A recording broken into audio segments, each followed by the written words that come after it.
মাননীয় মুখ্যমন্ত্ৰী মহোদয়ৰ নিৰ্দেশত আমি যোৱা 5-6 মাহ মান আমি কিছুমান সাৰ্কেল অফিচাৰক আমি নজৰত ৰাখিছিলোঁ তেওঁলোকৰ এগেইনষ্টে আমি গোটেইখিনি প্ৰিলিমিনাৰী এনকুৱাৰীতে যিখিনি পাই আছোঁ তাৰে ভিত্তিত আমি মাননীয় মুখ্যমন্ত্ৰী মহোদয়ৰ এপ্ৰুভেল বিচাৰিলোঁ কেছ ৰেজিষ্ট্ৰেশ্যনৰ কাৰণে আৰু কেছটো ৰেজিষ্টাৰ কৰাৰ পিছদিনাই আমি তেখেতৰ ঘৰটো সাৰ্চ কৰোঁতে আমি 92,50,400 মানে দুটা জায়গাত সাইমালটেনিয়াছলি কৰা হৈছিল গুৱাহাটীৰ ঘৰত আৰু এটা হৈছে বৰপেটাৰ তেখেতৰ এতিয়াও যদিও তেওঁ তাৰ পৰা ট্ৰান্সফাৰ হৈছে কিন্তু তেওঁৰ ভাড়া ঘৰটো এৰা নাছিলে তো সেইটো ঘৰতো আমি সাৰ্চ কৰিছিলোঁ কৰি পেলাই তাতেও পালোঁ যিখিনি মিলাই পেলাই এইখিনি পইচা হৈছে আৰু কেশ ৰিকভাৰী আৰু বহুতখিনি গহনা পোৱা গৈছে য'ত মানে ডায়মণ্ড ষ্টাডেড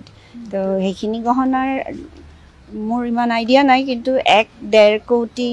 মানটো হ'ব লাগে কাৰণ আমাৰ এম্পেনেল ভ্যালুৱাৰ আছে জুৱেলাৰী ভ্যালুৱাৰ তেখেতে কৰাৰ পিছত আপোনালোকক ক'ব পাৰিম ফটোৰ যি বৰপেটা এখন ফটোৰ হস্তান্তৰ কৰা আছিল কোন ফটো আৰু কাক বিক্ৰী কৰিছিল বা হস্তান্তৰ কৰিছিল মানে সত্ৰৰ মাটিৰ 5 কিলোমিটাৰৰ আশে-পাশে বেলেগ কাকো মানে ট্ৰান্সফাৰ কৰিব নোৱাৰে বুলি তেনেকুৱা গভৰ্ণমেণ্টৰ অৰ্ডাৰ এটা আছে বেন আছে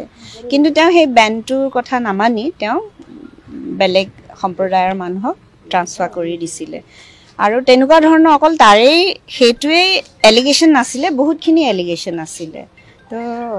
মাননীয় মুখ্যমন্ত্ৰী মহোদয়ে তেনেকৈ আমাক সেই বস্তুটো নজৰত ৰাখিব কৈছিলে আৰু নজৰত ৰাখি পেলাই আমি বহুতখিনি বস্তুখিনি আমি এনকুৱাৰী সময়তে পালোঁ তেওঁ যে মানে একাউণ্টত গুগল পে' কৰি পইচা সোমাই তেনেকৈও 9.5 লাখ টকা আমি গুগল পে' পাইছোঁ বা ধৰি লওক কেছখিনিতো আপোনালোকে গমেই পালে আৰু প্ৰপাৰ্টি তেওঁৰ দুটা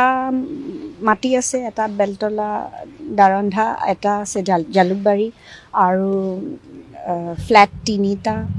আৰু এইখিনি আপোনালোকক মই কৈ থওঁ এইখিনি প্ৰিলিমিনাৰী এনকুৱাৰীতে পোৱা এতিয়া ষ্টাৰ্ট হৈছেহে ওপেন তো আৰু মই আশা কৰোঁ আৰু বহুত ওলাব লকাৰ আজি এই তাৰমানে এজন আছামীৰ ঘৰৰ মানুহ আহি পোৱা নাই এইকাৰণে আমি প্ৰডিউচ কৰিব পৰা নাই কাৰণ এৰেষ্ট মেমত তেওঁলোকৰ চহী লাগিবতো আৰু তেওঁলোকক লৈহে আমি লকাৰ চাৰ্চ কৰিব পাৰিম তো আমি ৰিমাণ্ডত খুজিম মাননীয়